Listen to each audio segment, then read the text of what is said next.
नमस्कार दोस्तों। आज हम बात करने वाले हैं सेफ्टी के बारे में। सेफ्टी एक रूल या पॉलिसी नहीं होती है। सेफ्टी एक रेस्पॉन्सिबिलिटी होती है, एक जिम्मेदारी होती है। तो सबसे पहले अपने आप के लिए सेफ्टी होती है, अपने सहकर्मियों के लिए होती है और अपने परिवार के लिए, और जो इस ऑर्गेनाइजेशन के लिए आप काम कर रहे हो उसके लिए सेफ्टी होती है। ठीक है, इसमें अभी हम देखेंगे। सबसे पहले समझना होगा सेफ्टी को।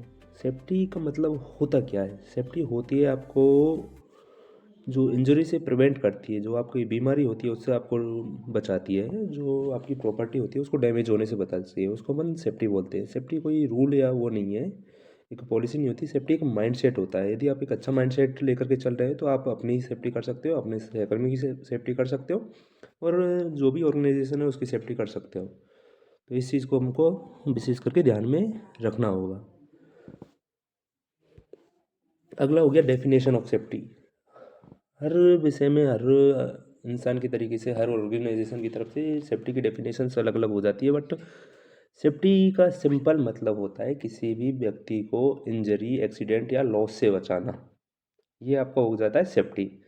मतलब प्रिवेंशन फ्रॉम बिफोर डैमेज, मतलब डैमेज होने से पहले उस चीज़ को प्रिवेंट करना, ये आपकी सेफ्टी के अंदर में आता है। इस पर हम रिस्क को रिड्यूस करने पे फोकस करते हैं। हम फोकस करते हैं प्रिवेंशन पे, हम फोकस करते हैं प्रोटेक्शन पे। इसमें आपका खुद का भी आ जाता है, आपके सहकर्मी का भी आ जाता है, जो आपके कंपनी के एसेट्स हैं उनका भी सेफ्टी की जिम्मेदारी आ जाती है। उसके अलावा और भी सारी चीज़ें हैं, जैसे आपका इन्वायरमेंट हो गया। जैसे आप एचएससी में आगे बढ़ोगे तो उसमें अपना चलता है EHS, environment health and safety. तो इन्वायरमेंट को प्रोटेक्ट करना हो गया, हेल्थ को प्रोटेक्ट करना हो गया, और जो एक्सीडेंट इंसिडेंट होते हैं कंपनी में उनको प्रिवेंट करना हो गया, वो आपके सेफ्टी के अंदर ही आते हैं। धीरे धीरे हम सारे टॉपिक्स को कवर करेंगे। उसके बाद में अपना एक चीज़ हो गया जो safety in daily life. Daily life में भी हमको नहीं पता होता है, फिर भी हम उन चीज़ों को हम नॉर्मल मान करके करते हैं, लेकिन वो सारी चीज़ें भी सेफ्टी का ही पार्ट होते हैं।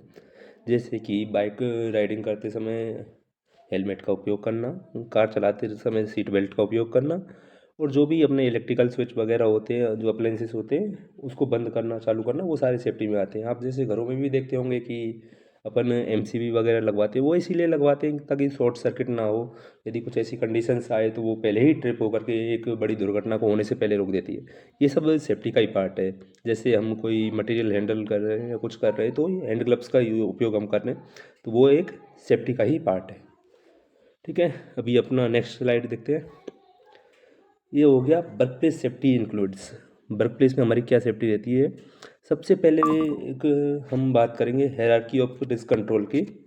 तो वो उसके लिए मैं एक अलग से चैप्टर बनाऊंगा, बट अभी हम बात कर लेते हैं पीपीईज की। तो जो पीपीईज होता है वो उसको बोलते हैं हम पर्सनल प्रोटेक्टिव इक्विपमेंट, जिसमें आपका helmet, gloves, reflective jacket, safety shoes, ये सारे आते हैं। ये जो हैजार्ड्स होता है, जो खतरा होता है, उसकी एफिशिएंसी को कम कर देते हैं। ये उसका जो एक्सपोजर होता है उसको कम कर देते हैं, उसका रिस्क एक्सपोजर कम हो जाता है। उसके अलावा फॉलोइंग सेफ वर्क प्रोसीजर हो जाता है, प्रॉपर सुपरविजन हो जाता है। ये सारे वर्क प्लेस सेफ्टी में इंक्लूड होते हैं।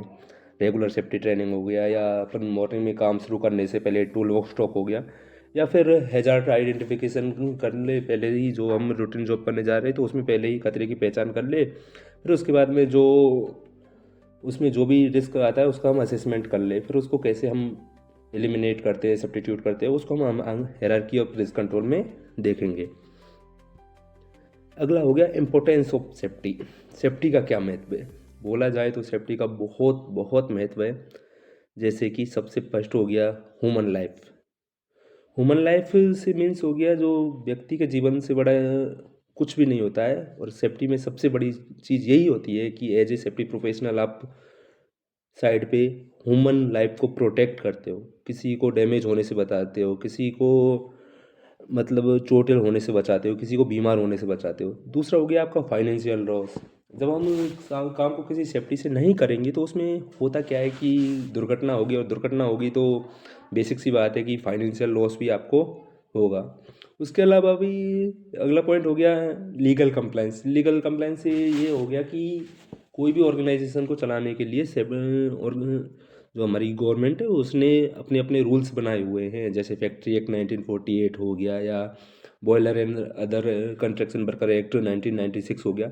तो इसके अकॉर्डिंग वो जो उनकी रिक्वायरमेंट्स है उनको हमको कंप्लाइंस करना ज़रूरी होता है। तो इसके लिए भी सेफ्टी एक पार्ट होगा जाता है। तो इसके लिए भी हमको ये हमारा इंपॉर्टेंस ऑफ सेफ्टी में आता है। दूसरा चीज़ हो गया ये, यदि हम सेफ्टी के तहत हम काम करते हैं, प्रॉपर सेफ्टी में काम करते हैं, तो इससे हमारी प्रोडक्टिविटी बढ़ती है। क्योंकि जब अच्छे से तरीके से काम किया जाएगा, सेफ तरीके से काम किया जाएगा, तो उसमें क्या होता है कि इंसिडेंट एक्सीडेंट नहीं होंगे। तो उसकी वजह से हमारा ना तो टाइम का लॉस होगा, ना फाइनेंशियल लॉस होगा, और काम भी थोड़ा जल्दी होगा। तो प्रोडक्टिविटी का भी होता है। और उसके अलावा लास्ट अपना पॉइंट हो गया बिल्ड कंपनी रेपुटेशन। जब काम सेफ्टी के साथ में होगा, क्वालिटी के साथ में काम होगा, तो कंपनी की रेपुटेशन ऑटोमेटिक बढ़ जाएगी। ठीक है, अब लेते हैं अपन next line. Who is the responsible for safety. ये सबसे बड़ा और मेन टॉपिक यही चीज़ है कि सेफ्टी के लिए जिम्मेदार कौन है, सेफ्टी किसकी जिम्मेदारी है। क्या साइड पे एक सेफ्टी पर्सन को अपने डेप्यूटेड कर दिया तो क्या सारी सेफ्टी की जिम्मेदारी उसकी है? नहीं। सेफ्टी की जिम्मेदारी शुरुआत होती है लीडरशिप से। यदि आप आगे बढ़ोगे आईएमएस लीडर, आईएमएस में पढ़ने जाओगे तो क्लोज नंबर 5 में एक टॉपिक रहता है सेफ्टी से रिलेटेड, उसमें को बोलते हैं लीडरशिप। तो सेफ्टी की शुरुआत होती है मैनेजमेंट से। यदि आपका मैनेजमेंट ठीक है, मैनेजमेंट यदि सेफ्टी को सपोर्ट कर रहा है, मैनेजमेंट यदि चाहता है कि सेफ्टी फॉलो हो, तो वो एक मेन पॉइंट हो जाता है। उसके बाद में अगला हो गया सुपरवाइज़र।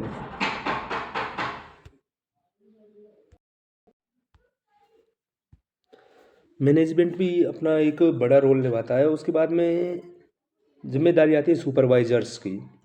हमको पता है साइड पे जब सुपरवाइजर्स हो, इंजीनियर्स हो, उन सब के ऊपर प्रोडक्टिविटी का लोड होता है। बट इसका मतलब ये नहीं होता है कि आप सेफ्टी को बाईपास करके काम करो। उसके बाद में आते हैं सेफ्टी ऑफिसर्स। जो उनका रोल है, सेफ्टी ऑफिसर्स को डेप्यूटेड किया गया है, तो वो अपनी ईमानदारी से अपना काम करे और चीज़ों को इंश्योर करे।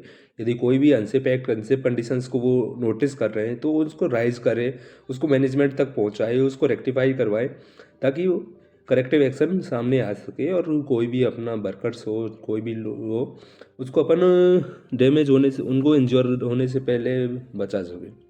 उसके बाद में अगला मेन फैक्टर होता है वर्कर्स का। वर्कर्स का माइंडसेट ये होना चाहिए कि यदि कोई भी अनसेफ कंडीशंस उनको दिख रही है, तो वो उसको हाईलाइट करे कि सर ये अनसेफ कंडीशंस है। यदि उनका कोई साथी अनसेफ एक्ट कर रहा है, तो उस चीज़ को भी सामने रखा जाए कि ये अनसेफ तरीके से काम कर रहा है, आप उसको रोको टोको, या फिर यदि वो नहीं मान रहा है तो जो भी साइड पे सुपरवाइजर्स है, सेफ्टी ऑफिसर्स है, उनको बताया जाए कि सर ऐसे ऐसे ये अनसेफ काम कर रहा है, ये गलत है। क्योंकि आपका एक रोकना टोकना किसी की लाइफ को बचा सकता है। फिर अभी अपने की टेकअवेज से कुछ, safety is prevention not reaction. Safety एक रोकथाम है भाई, इसको ये कोई रिएक्शन नहीं है। तो हमको रिएक्शन कब किया जाता है? जब कोई चीज़ हो जाती है। लेकिन प्रिवेंशन हम उसको होने से पहले ही कर सकते हैं। ठीक है, safety reduce risk to applicable level. Safety क्या करती है, जो रिस्क होती है उसको एक्सेप्टेबल लेवल तक ले आती है, कि हम एक्सेप्ट कर सकते हैं। जो रिस्क का लेवल होता है, जो जोखिम का लेवल होता है, उसको यहाँ तक ले आती है। और अगली पॉइंट है कि सेफ्टी एक माइंड सेट है, सिस्टम है, डिसिप्लिन है। ठीक है, तो आज के लिए अभी इतना ही ठीक है। अगला टॉपिक हम करेंगे start, what is the hazard, है ना। अभी हमने देखा कि सेफ्टी क्या होती है, कौन कौन सेफ्टी का रोल निभाता है। तो अभी अपना अगला देखेंगे हैजार्ड क्या होता है, उसके बाद में देखेंगे रिस्क क्या होता है, उसके बाद में देखेंगे हीरा क्या होता है, hazard identification and risk assessment. फिर पीपीज की बात करेंगे, फिर हायरार्की ऑफ रिस्क कंट्रोल की बात करेंगे। तो ये सारी चीज़ें याद रखिए। एक्सीडेंट कभी बता करके नहीं आता है, लेकिन सेफ्टी हमेशा तैयार रहती है। Thank you.